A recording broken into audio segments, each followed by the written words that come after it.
నమస్తే తెలుగు ప్రజల గుండె చప్పుడు మన తెలుగు టీవీ స్పీడ్ న్యూస్కి స్వాగతం. రాష్ట్రంలో శాంతి భద్రతలు సరిగా లేవని మాజీ ముఖ్యమంత్రి వైఎస్ జగన్మోహన్ రెడ్డి రాష్ట్రంలో రాష్ట్రపతి పాలన విధించాలని కోరడం సరికాదని సిపిఐ రాష్ట్ర కార్యదర్శి రామకృష్ణ అన్నారు. కర్నూలు జిల్లా సిపిఐ కార్యాలయంలో ఆయన మీడియా సమావేశంలో మాట్లాడుతూ వైఎస్ జగన్ తీరును తప్పుపట్టారు. వైసీపీ అధికారంలో ఉన్నప్పుడు రాష్ట్రంలో శాంతి భద్రతలు సరిగా లేవని, అప్పుడు రాష్ట్రపతి పాలన విధించాల్సి వచ్చి ఉంటే 100 సార్లు రాష్ట్రపతి పాలన వచ్చి ఉండేదని అన్నారు. ఇక అసెంబ్లీలో గవర్నర్ ప్రసంగంపై ఆయన అసంతృప్తిని వ్యక్తం చేశారు. రాష్ట్ర ఆర్థిక పరిస్థితులు సరిగా లేనందున ప్రత్యేక హోదా కోసం ముఖ్యమంత్రి కృషి చేయాలని అన్నారు. లోక్సభలో తెలుగుదేశం పార్టీ మద్దతుతో కేంద్ర ప్రభుత్వం ఆధారపడి ఉందని, అలాగే రాజ్యసభలో వైసీపీ ఎంపీల మీద కేంద్ర ప్రభుత్వం ఆధారపడి ఉన్నందున ఇరు పార్టీల సమన్వయంతో రాష్ట్ర అభివృద్ధికి కృషి చేయాలని అన్నారు. తెలుగుదేశం పార్టీ హయాంలో కూడా దుండగులు భయపడడం లేదని, ఇందుకు నిదర్శనం మదనపల్లి సబ్ కలెక్టర్ కార్యాలయంలో అగ్ని ప్రమాదం చోటు చేసుకోవడమని అన్నారు. అగ్ని ప్రమాదానికి కారణమైన వారిపైన కఠినంగా శిక్షించాలని రామకృష్ణ కోరారు. కడప జిల్లా బద్వేలు ఆర్డీఓ కార్యాలయ సమావేశ మందిరంలో పోష్ యాక్ట్ 2013 చట్టంపైన బద్వేలు రెవెన్యూ డివిజన్ పరిధిలో ఉన్నటువంటి మండల అధికారులకు మహిళా అభివృద్ధి మరియు శిశు సంక్షేమ శాఖ, జిల్లా మహిళ మరియు శిశు సంక్షేమ మరియు సాధికారత అధికారిని డి శ్రీలక్ష్మి ఆధ్వర్యంలో శిక్షణ కార్యక్రమం నిర్వహించారు. ఈ కార్యక్రమంలో డి శ్రీలక్ష్మి మాట్లాడుతూ మహిళలపై జరుగుతున్న లైంగిక వేధింపుల నివారణ చట్టం పోష్ యాక్ట్ 2013ను పటిష్టంగా ప్రభుత్వ, ప్రైవేటు మరియు ఇతర సంస్థల యందు పనిచేస్తున్న సంఘటిత, అసంఘటిత రంగాలకు చెంది 10 మందికి పైగా ఉద్యోగులు కలిగిన సంస్థలు అన్ని కూడా ఇంటర్నల్ కంప్లైంట్స్ కమిటీలు ఏర్పాటు చేయాలని సూచించారు. అలాగే ప్రతి 3 నెలలకు ఒకసారి కమిటీ సమావేశం నిర్వహించాలని, ఫిర్యాదులు ఉంటే వెంటనే పరిష్కరించాలని తెలిపారు. ప్రతి సంవత్సరం కమిటీ వార్షిక నివేదికను లోకల్ కంప్లైంట్స్ కమిటీకి నివేదించాలని, ఈ కమిటీ 3 సంవత్సరాల కాల పరిమితితో పనిచేస్తోందని, అలాగే చిన్నపిల్లల రక్షణ కొరకై 1098 మరియు మహిళల సమస్యల కొరకై 181, 112 టోల్ ఫ్రీ నెంబర్లకు ఫిర్యాదు చేయవచ్చని తెలియజేశారు. వేధింపులకు గురైన మహిళలు మున్సిపల్ స్థాయిలో మున్సిపల్ కమిషనర్, మండల స్థాయిలో తహసీల్దార్లకు ఫిర్యాదు చేయవచ్చని తెలియజేశారు. అట్లా ఫిర్యాదు చేసినటువంటి వారి వివరాలను గోప్యంగా ఉంచాలని, ఒకవేళ నేరుగా అధికారులకు ఫిర్యాదు చేయలేని పరిస్థితులలో బాధిత మహిళలు ఫిర్యాదు ఇవ్వడానికి ప్రతి కార్యాలయం నందు ఒక కంప్లైంట్ బాక్స్ను ఏర్పాటు చేయాలని తెలియజేశారు. కడప జిల్లా బద్వేలు మున్సిపాలిటీ కార్యాలయంలో మున్సిపల్ కమిషనర్ కృష్ణ ఆధ్వర్యంలో విలేకరుల సమావేశం నిర్వహించారు. ఈ సందర్భంగా ఆయన మాట్లాడుతూ వర్షాకాలం సందర్భంగా బద్వేల్ మున్సిపాలిటీ పరిధిలో ప్రజలు డెంగ్యూ, మలేరియా వంటి వ్యాధుల బారిన పడకుండా ప్రతి ఒక్కరూ పరిశుభ్రతను పాటించాలని తెలిపారు.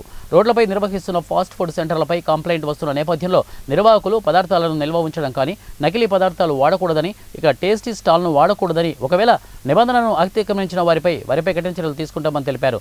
ఇక బ్రహ్మసాగర్ నీటి మట్టం తక్కువగా ఉండడం వల్ల ప్రజలకు వీలైనంత వరకు నీటిని అందించే ఏర్పాటు చేశామని, త్రాగునీటిని వీలురైనంత వరకు పొదుపుగా వాడుకోవాల్సిందిగా తెలిపారు. తడి చెత్త, పొడి చెత్తలను వేరువేరు డబ్బాలలో వేసుకుని మున్సిపాలిటీ వాహనం వచ్చినప్పుడు అందులో వేయవలసిందిగా కోరారు. తుంగతుర్తి మండల కేంద్రంలోని శ్రీ పట్టాభి సీతారామచంద్ర స్వామి దేవాలయ ప్రాంగణం ముందు భవనగిరి ఎంపీ చామల కిరణ్ కుమార్ రెడ్డి జన్మదిన వేడుకలను కాంగ్రెస్ పార్టీ నాయకులు కేతిరెడ్డి విజయ్ కుమార్ రెడ్డి ఆధ్వర్యంలో కాంగ్రెస్ పార్టీ శ్రేణులు మంగళవారం ఘనంగా నిర్వహించారు. ఈ సందర్భంగా వారు మాట్లాడుతూ నిండు నూరేళ్లు ఆయురారోగ్యాలతో వర్ధిల్లాలని కోరుతున్నారు. ఈ కార్యక్రమంలో కాంగ్రెస్ సీనియర్ నాయకులు పొరుగంటి సత్యనారాయణ, కటకం వెంకటేశ్వర్లు తదితరులు పాల్గొన్నారు.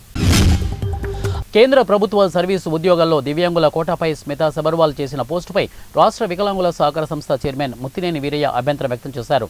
మలక్పేటలోని వికలాంగుల శాఖ కార్యాలయంలో మాట్లాడారు. ప్రతిభ అనేది ఎవరి సొత్తు కాదన్నారు. వైకల్యాలు, శక్తి సామర్థ్యాలు మేధోశక్తిపై ప్రభావం చూపదన్నారు. ఇక ఓ ఐఏఎస్ అధికారి వికలాంగులపై ఇలాంటి వ్యాఖ్యలు చేయడం తన స్థాయిని దిగజారుస్తోందని పేర్కొన్నారు. ఇక బ్రెయిలీ లిపిని అందించిన లూయిస్ బ్రెయిలీ మొదలుకొని అనేక మంది సివిల్ సర్వెంట్లు, రాజకీయవేత్తలు, డాక్టర్లు వారి రంగాల్లో తమ శక్తి సామర్థ్యాలను చాటుతూ ఉన్నత సేవలు అందిస్తున్న వాస్తవం మన కళ్ళ ముందు ఉందన్నారు.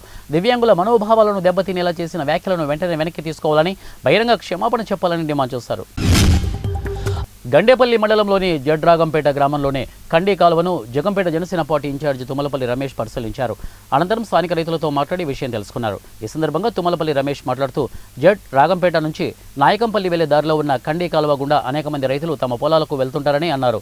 ప్రస్తుతం ఈ కండి కాలువ అధిక వర్షాలతో పొంగి పొరుతుండడంతో రైతులు తమ పొలాలకు వెళ్లే పరిస్థితి లేదని అన్నారు. ప్రస్తుతం వ్యవసాయ సీజన్ కావడంతో వ్యవసాయానికి సంబంధించిన పనిముట్లు, ఎరువులు తీసుకుని వెళ్లే పరిస్థితి లేక రైతులు తీవ్ర ఇబ్బందులు ఎదుర్కొంటున్నారని వివరించారు. 3 గ్రామాల రైతులు ఈ కండి కాలువ దాటుకొని తమ వ్యవసాయ పొలాలకు వెళ్లాలని, దీనివల్ల రైతులందరూ తీవ్ర ఇబ్బందులు పడుతున్నారని వివరించారు. ఈ కండి కాలువ వలన పాడి రైతుల ఇబ్బందులు మరీ ఎక్కువగా ఉన్నాయని అన్నారు. పాడి రైతులు పాడి పశువులకు గడ్డి కోసుకొని నెత్తిమీద బరువుతో ఈ కాలువ దాటుకుని రావడం అంటే వారి కష్టం వర్ణించలేదని వారు అన్నారు.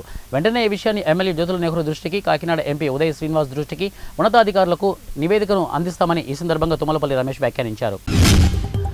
సభ్య సమాజం సిగ్గుపడే ఘటన రంగారెడ్డి జిల్లా శంషాబాద్ మున్సిపాలిటీ పరిధిలోని సిద్ధాంతి బస్తీలో చోటు చేసుకుంది.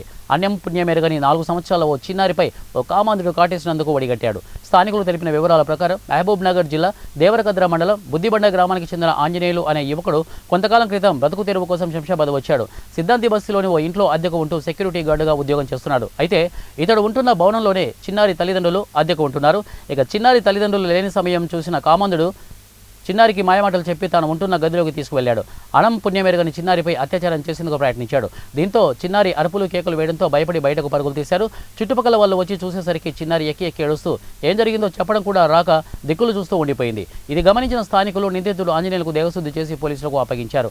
సభ్య సమాజం సిగ్గుపడేలాంటి ఈ ఘటన పునరావృతం కాకుండా కఠిన చర్యలు తీసుకోవాలని స్థానికులు పోలీసులను వేడుకుంటున్నారు.